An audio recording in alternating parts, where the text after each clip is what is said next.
I thought I came to the shelter to help animals survive. But on that loud concrete yard, I watched a German Shepherd puppy lower his body and choose to stay, while a blind kitten clung to his chest as if falling was no longer an option. That was the moment I realized some rescues don't begin with saving someone. They begin with refusing to walk away. If this already pulls you in, like, share, and subscribe, because this story is just beginning. Rain hung low over the concrete yard, turning sound into something heavier. Metal echoed. Water pooled. Breath showed. The day felt older than it was. Rachel Morgan was 35 then, though the years sat on her quietly, like a coat she never took off. She worked at the shelter because it asked little of her voice. No speeches, no explanations, just hands, time, and patience. She wore a gray windbreaker faded at the cuffs, dark jeans, shoes that had known too many mornings like this. Her eyes were steady, the kind that learned long ago how to look without asking for answers. A few years earlier, she had lost a child she never got to hold. After that, small sounds hurt her most. The thin edge of crying, the way helplessness carries on air. The shelter gave her a place where grief did not need a name. Dogs barked, doors slammed, life moved loudly. And yet somehow the pain belonged to everyone, and that made it lighter to carry. That morning, in the center of the yard, she saw the dog, a German Shepherd puppy, barely 3 months old, black and tan, too young to be still. His name was Atlas, though he did not yet know it mattered. He stood planted on the wet concrete, legs braced, body lowered, not in fear, not in play. Beneath his chest, pressed into the warmth of his fur, was a kitten, white, small, 5 weeks, maybe. Her eyes were sealed with pale scars, blind. Her name would be Ivy. Each time a gate crashed or a larger dog barked too close, the kitten flinched and buried her face deeper, claws catching, searching. Atlas did not move away. He leaned in. He shifted his weight so his left side took the open space, the side that had learned pain before memory. He breathed slowly. Rachel watched, and something in her chest tightened, not sharp, not sudden, but familiar. This was not comfort by accident. This was a choice. The sound Ivy made was what undid her. Not a meow, not quite a cry. It was thin and breaking, like a question asked into dark water. Rachel felt it pass through her, straight and unguarded, and for a moment the years fell away. She remembered hospital walls, the way light hummed, the way a room could be full and still feel empty. Atlas stood there, eyes calm, ears high, his attention fixed on the small life tucked beneath him. He was too young to understand duty, and yet he carried it. When a volunteer hurried past, Rachel heard her own breath hitch, then steady again.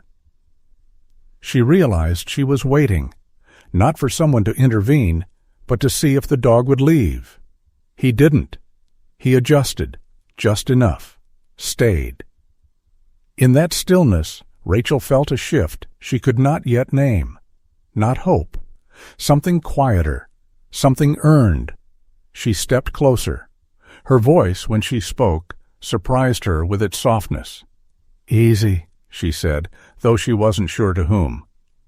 The puppy turned his head slightly, acknowledging her without breaking his stance. His eyes were dark and watchful, not afraid, not pleading. The kitten pressed her cheek into his chest and went still, as if the world had finally given her a wall to lean against.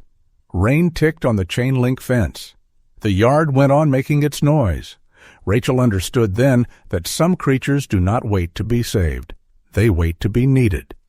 And some people come to places like this believing they will offer shelter, only to find themselves standing in the quiet presence of a promise they didn't know they were ready to keep. Rachel didn't reach down. She didn't interrupt. She simply stayed where she was, letting the moment settle, believing, just for that breath, that staying might be enough. The rain eased by nightfall, leaving the shelter wrapped in damp wood and low light. Hallway bulbs hummed softly. Shadows stretched long. Some memories only speak after dark. Rachel read the intake report at a narrow desk near the kennels, the paper thin from handling. Atlas had been found behind a collapsed shed on the edge of town, tied to a post with a chain too heavy for a growing neck. The notes were brief. No growling, no resistance, bruising along the left side. Rachel closed her eyes for a moment and pictured it without wanting to. A young dog learning early where pain comes from. She began to notice things after that, the way Atlas always angled his body. How, when another dog passed, he placed himself slightly to the left of Ivy, as if that side belonged to danger. Atlas did not beg for touch. He did not press against the bars. When volunteers knelt and spoke in cheerful voices, he turned his head away, polite and distant. He ate only when the lights dimmed and the building grew quiet, when the world finally stopped asking him to be brave. Watching him, Rachel recognized the look. It was the look of someone who had learned not to expect kindness, because expecting it once had hurt too much. Ivy's story fit in a single sentence on a scrap of paper, taped crookedly to a grocery box. She can't see. That was all. Rachel remembered lifting the flaps and feeling the heat trapped inside. A white kitten, no bigger than her palm, ears too large for her head. Where eyes should have been, there were smooth scars, pale and closed, as if light had never been invited in. The veterinarian spoke gently, the way people do when there is nothing left to offer but honesty. Fully blind. No surgery, no fix. That first night, Ivy did not thrash or cry loudly. She made a sound that searched, thin, persistent. It threaded its way through the shelter after hours, slipping beneath doors and into places where sleep pretended to live. Rachel heard it while checking water bowls, and something in her slowed. She followed the sound, knowing where it would lead her. Atlas lay against the bars of his kennel, body pressed close, nose resting in the narrow space between metal. His breathing was slow, deliberate. Each time Ivy called, he answered without sound, only with air, steady and warm. Ivy reached out, her paw moving carefully through the dark. She touched nothing, then something, then froze. Atlas did not pull back. He closed his eyes and stayed where he was. Rachel stood there longer than she meant to, hands wrapped around her own elbows, listening. She thought of hospital nights, of machines breathing for someone too small to speak, of how she had learned the language of monitors and silence. In that quiet hallway, she understood something she hadn't allowed herself before. Atlas was not waiting for rescue. He was waiting for purpose, waiting to be necessary. And Ivy, in her darkness, had found him. Rachel signed the foster papers the next morning without ceremony. It felt less like a decision than a recognition. Some bonds arrive already formed, asking only for space to continue. As she carried Ivy past the kennels, Atlas rose for the first time without hesitation, eyes tracking every step. He did not pull or bark. He simply followed as far as the leash allowed, then sat, watching, memorizing the distance. Rachel paused. She looked at him, really looked, and saw not a broken animal, but one shaped by choices no one should have to make so young. She promised herself nothing aloud. Promises spoken too early have a way of breaking. But she felt a quiet shift settle in her chest. A belief, tentative but real, that sometimes healing does not come from being saved. Sometimes it comes from being trusted with something fragile. And this time, Rachel was willing to stay long enough to see where that trust might lead. Morning light slipped through the blinds and rested on the wood floor. The apartment breathed softly. Pipes ticked. A refrigerator hummed.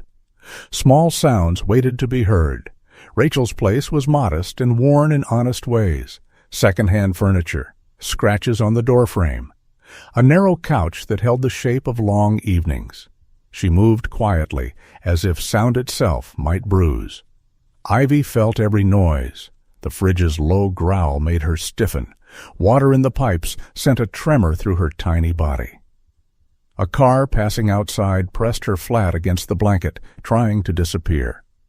Rachel watched from the kitchen, hands wrapped around a chipped mug, and felt the old instinct rise, the urge to step back from the fragile moment. She had learned that reflex well, but Atlas moved before she could. He crawled toward Ivy on his elbows, slow and deliberate, his growing body careful not to rush. He placed his nose close and breathed, long, steady, warm. Ivy's shoulders loosened just enough. The sound became something she could hold. Rachel saw it then. Atlas was speaking, not with bark or motion, but with air. When he breathed slowly, Ivy settled. When his breath quickened, Ivy froze. When his collar tags chimed softly, Ivy lifted her head and waited. Rachel's throat tightened. She hadn't known sound could be taught like trust. By the second day, a pattern formed. Atlas stopped before thresholds. He paused at corners. He shifted his weight until the tags whispered, inviting Ivy forward. Ivy did not step unless she heard him first. She listened for nails on wood, for the hush of fur moving. When the sound faded, she stayed rooted, as if the floor were the last solid thing she owned. Atlas learned to look back, even when he didn't need to. His ears turned. His body angled left, always left, guarding space he remembered too well. Rachel followed them with her eyes, noticing how her own breathing had begun to match his. In the quiet moments, memories surfaced uninvited. Hospital corridors, machines ticking, the language of waiting rooms. She had spent years crossing the street from her own grief. Now, watching a blind kitten follow the rhythm of a dog's breath, she stood still and let the ache come. It didn't overwhelm her. It stayed. That felt new.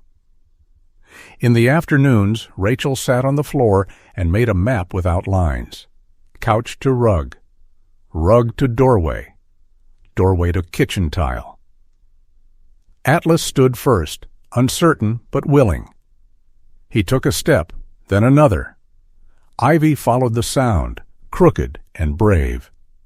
Once, Atlas forgot himself and quickened his pace, puppy instinct flashing through. Ivy lost him for half a heartbeat and struck the table leg. She froze, breath trapped. Rachel felt her chest seize. Atlas turned back immediately.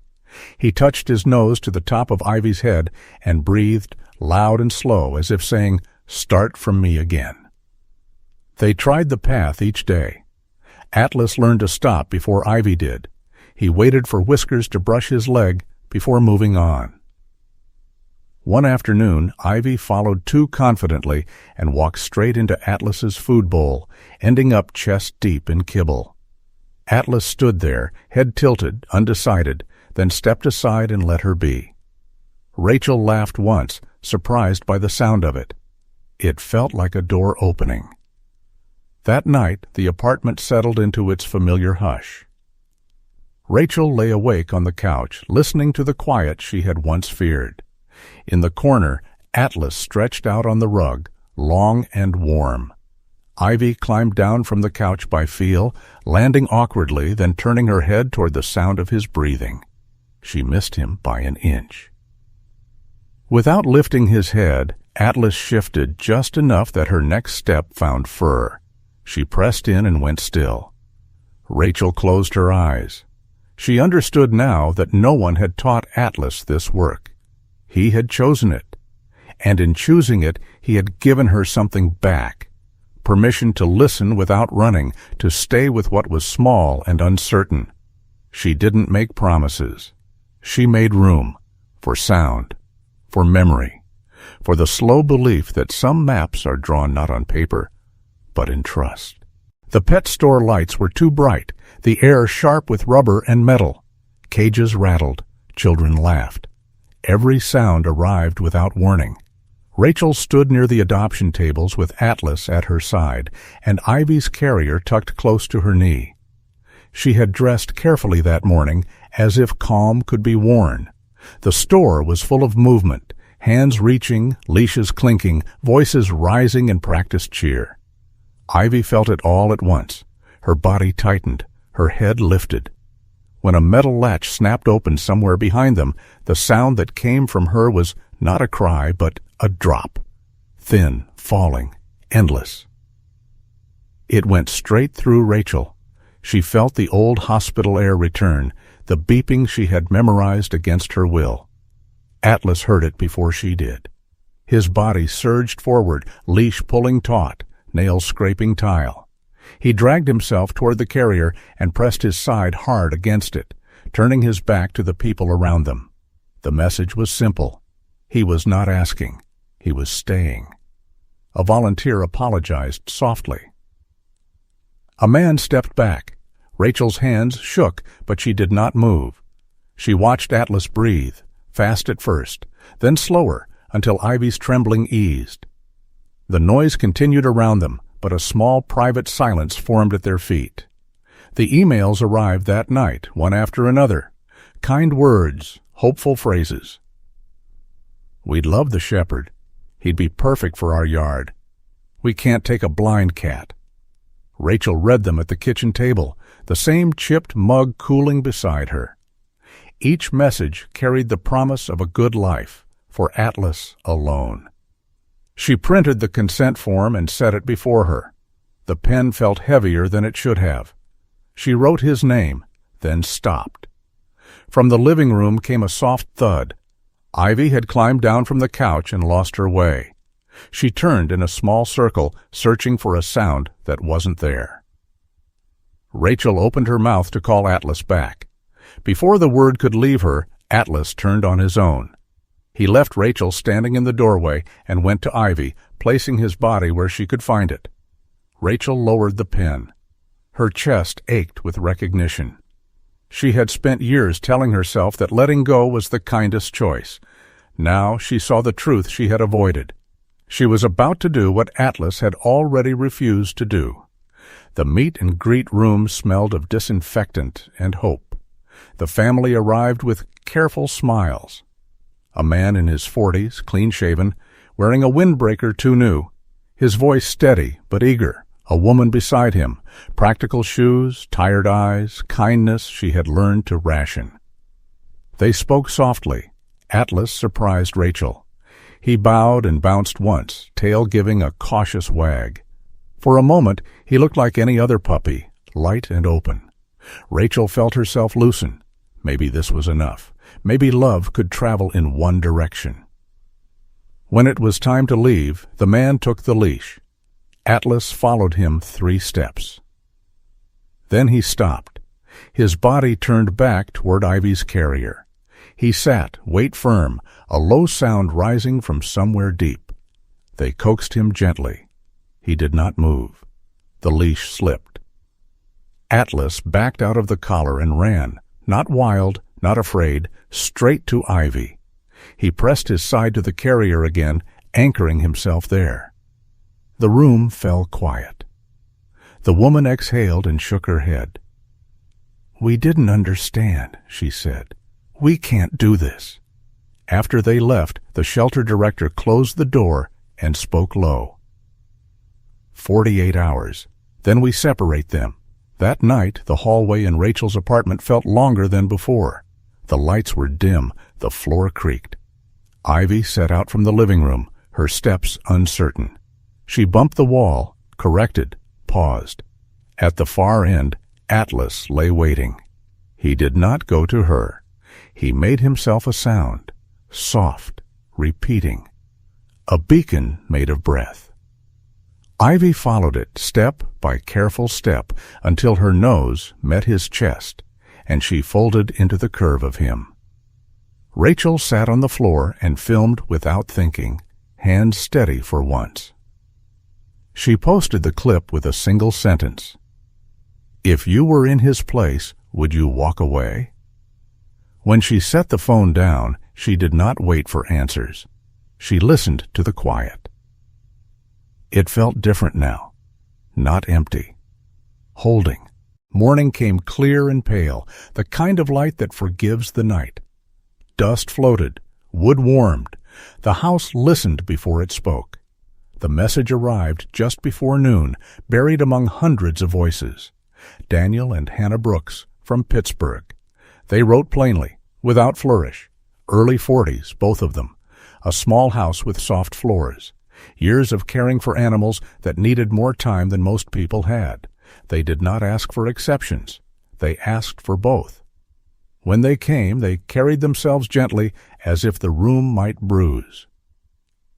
Daniel's hair was threaded with gray at the temples, his beard trimmed but tired, his eyes careful and open. Hannah wore a beige sweater, quiet shoes, her hands steady, her voice low and warm. In her pocket she held a small bell on a leather strap, worn smooth by thought. For him, she said, nodding to Atlas, so she'll always know where he is. Atlas did not rush them. He walked to Ivy's carrier first, touched it with his nose, and then stood in the center of the room, still as a post. When Ivy came out, she overshot and bumped Daniel's knee. Atlas nudged her back, once, patient. She found Hannah's lap and began to purr, the sound soft and certain. Rachel watched, hands folded, heart quiet. This was not rescue by performance. This was recognition. Time did what it always does when allowed to move gently. Months passed. Rachel returned to the shelter, to the work that asks for presence more than answers. Some evenings her phone would light with a message from Pittsburgh. A short video. Atlas, taller now, his chest deeper, the bell at his collar carrying a lower note. He moved through doorways with care, pausing until Ivy's whiskers brushed his leg. Ivy followed him down hallways, not touching, but close enough to read his shape in motion. She knew the map of the house now. The couch, the mat beneath the bowls that didn't slide, the one window that smelled like dust and sun. But when a toy dropped or a dog barked outside, she went straight to him and pressed in, the way one returns to shore. Daniel's laugh sounded older than it was, full and unguarded. Hannah's voice moved slowly, as if every word mattered. Rachel felt a warmth settle where the ache used to live. Not gone. Changed. On a late afternoon, as rain returned and tapped softly at the shelter roof, Rachel stood in the yard where it had begun. The concrete was dry this time, the air clean. She watched another dog stand uncertain at a gate, another small life tucked close, and she understood what she had missed for so long. Healing does not always arrive as relief. Sometimes it comes as responsibility accepted and kept. She thought of Atlas choosing where to stand, of Ivy learning the sound of safety, of a bell that turned movement into language. She thought of her own years spent crossing away from what hurt. Now she crossed toward it, slowly, without hurry.